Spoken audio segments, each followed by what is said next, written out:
Capítulo 1 do livro O Mundo das Doze Cores, a Era das Revoluções, livro 2. Rumo ao Reino Dourado e conhecendo algo que mudará a visão de mundo de Thomas. A partir daquele discurso de Thomas, todos se sentem renovados após uma guerra tão avassaladora e ficam se perguntando o que ou quem irá mudar tudo no rumo do mundo das 12 cores. No fundo do coração, Thomas sabe que essa mudança só poderá ser feita por meio de uma pessoa. E ele está extremamente ansioso para conhecer alguém tão importante assim.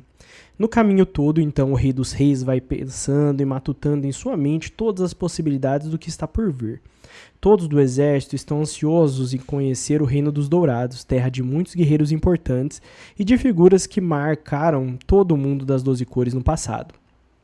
O mais importante deles, e que possui diversas estátuas espalhadas não só pelo Reino dos Dourados, mas também por todo o mundo das 12 cores, é um antigo escolhido chamado de Bonito Dourado I. Ele, assim como Thomas, havia recebido todas as revelações destinadas aos escolhidos, tudo aquilo que deu origem ao que viria a seguir. Bonito era um homem austero, de feição suave, cabelos castanhos e olhos de um castanho profundo, cor de amêndoas. Além disso, ele apresentava também suas armaduras em um cinza escuro, com todas as bordas pintadas no dourado mais puro existente em todo o mundo das 12 cores. O primeiro dos reis, como passou a ser conhecido após ter sido o escolhido, nunca usava capacete.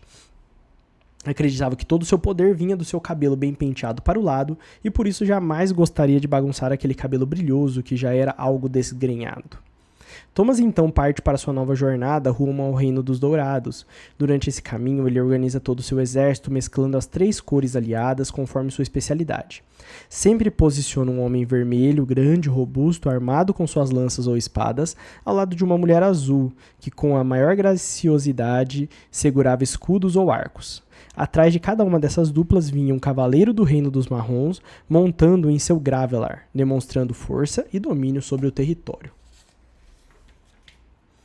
O pelotão de liderança ia à frente de toda essa organização do exército. Era composto por Philip, Anna, Varion e Thomas, os 4 mosqueteiros. O Rei dos Reis não parava quieto de jeito nenhum. Meus caros amigos do exército, mais poderoso do mundo das 12 cores, eu posso ver tudo, estou tão feliz, jamais pensei que isso pudesse acontecer. Consigo ver cada detalhe, cada planta, cada flor que antes só sentia o cheiro. Estou mais feliz do que nunca. Philip, ao ver seu sobrinho saltitando daquela maneira, ficou atônito, com um olhar maternal que Anna dispunha sobre Thomas e comentou: "Acho que alguém aqui está querendo ter filhos." Anna, que jamais pensara na possibilidade de ter filhos e poder perder toda a sua capacidade de combate por 9 meses, virou para Philip e falou baixinho: "Nunca havia pensado nisso antes, mas com você, meu amor, tudo mudou. Se tivermos um filho que seja ao menos algo parecido com Thomas e tenha sua beleza, vai valer a pena ficar 9 meses afastada das batalhas."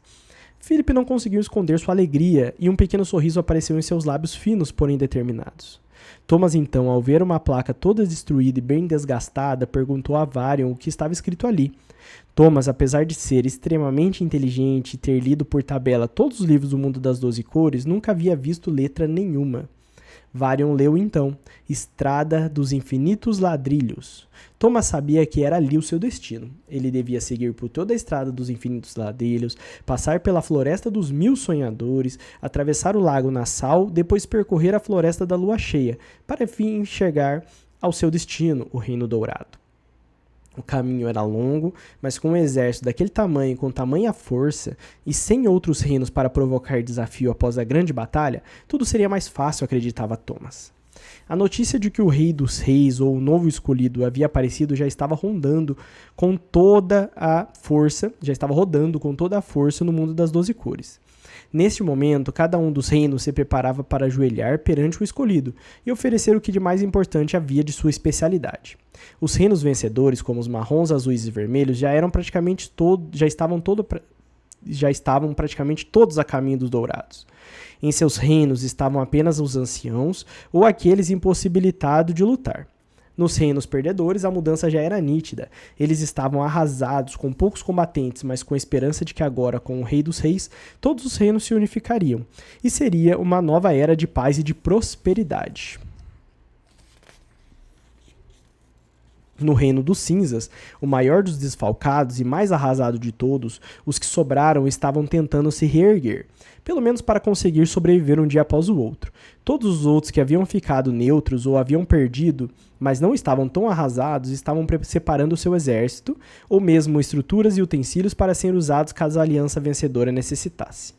O clã negro, pela primeira vez em toda sua existência, pretendia aderir à unificação de todo mundo das 12 cores, já que eles tinham no Thomas um exemplo de pessoa determinada e que geralmente seria excluída pela sociedade, assim como o clã negro o era. Assim, eles teriam uma grande aquisição. Inúmeros arqueiros bem treinados e capazes seriam fornecidos para o então exército unificado, chamado de Exército Real. O Reino Roxo, que era o mais rico e mais forte maritimamente, iria fornecer inúmeros recursos para fortalecer todo o exército real, assim como iria diminuir o valor cobrado para atravessar o Lago Nassau. Além de tudo isso, várias embarcações seriam fornecidas para locomoção mais rápida e eficaz dentro dos lagos e mares do mundo das 12 cores.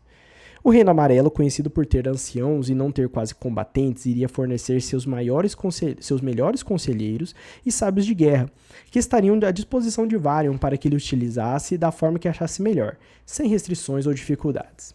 O Reino Lilás, ou Reino dos Magos e das Poções, estava trabalhando em diversas poções novas, agora que a Era das Revoluções havia se iniciado. Apesar da maioria das revelações terem sido feita a Thomas, os especialistas de cada reino recebiam também algumas informações relevantes, que permitiam com que eles já trabalhassem e se especializassem mais ainda. O projeto principal do Reino Lilás estava relacionado à poção de teletransporte, mas ninguém sabia ao certo em que andamento estava. O Reino Verde, por muito tempo reino esquecido e de pouca expressão, passou a ser extremamente importante após as revelações feitas durante a Aurora Boreal, já que esse reino, que até então vivia sem propósitos, passou a ser um reino especialista na diplomacia, ou seja, o reino dos viajantes. Foi lá que a linhagem de Angel, o grande diplomata do Reino Vermelho, veio, bem como de grandes comunicadores que conseguiam se dar bem com qualquer pessoa e explorar qualquer lugar somente com sua lábia. Eles conseguiam convencer qualquer pessoa do que quer que fosse. Eram grandes conhecedores de leis e direitos e começaram a escrever no que iria se basear todas as ordens e decisões futuras do Rei dos Reis. O Reino Branco, dos arquitetos, dos artistas e de toda a criatividade estava a todo vapor, propondo novas armas, novos métodos de combates e novos meios de conseguir o que havia se revelado. A linhagem do grande arquiteto Brunesco, ou seja, seu bisneto Brunelleschi, estava projetando maneiras de se defender e camuflar todo mundo das 12 cores frente aos perigos que poderiam assolar essa terra tão importante para os 12 reinos. Por fim, o Reino Rosa dos Encantadores de Armas, além de estarem produzindo armas mais fortes e estáveis, estavam produzindo também encantamentos para derrotar seres invulneráveis ou mesmo seres que nem ao menos tinham ideia se existiam ou não. Todos os reinos estavam em uníssono quando o assunto era prosperidade. O fato de ter agora um líder unificado e grandioso o bastante que se curara de uma cegueira aparentemente incurável dava força e possibilitava um crescimento que nunca ninguém havia imaginado existir. O Rei dos Reis recebe por meio de informação mental e de estímulo vibratório todas as movimentações referentes aos outros reinos. Após as revelações de Aurora Boreal, Thomas se sentia imensamente mais interligado e pertencente àquele mundo em que nascera. Conseguia sentir emoções de cada uma das cores e dos seus habitantes. Era quase como se fosse onipresente e onisciente. Ele sentia que estava a um passo de se tornar um verdadeiro Deus. Conseguia perceber a grandiosidade dos seus feitos, mas sabia que a humildade que o fizera atingir todos aqueles objetivos e que ela jamais deveria ser posta de lado. Com isso, ele nada mencionou a nenhum de seus acompanhantes. Fingia que nada de diferente estava acontecendo. Assim, aquele exército todo caminha com obstinação em direção ao Reino Dourado, também chamado de Reino dos Sacerdotes, para que Thomas possa finalmente descobrir e entender o que lhe espera. Nem mesmo ele, um quase Deus, pode adivinhar o que virá a seguir. Uma menina linda mudará toda a sua percepção da realidade e das suas prioridades.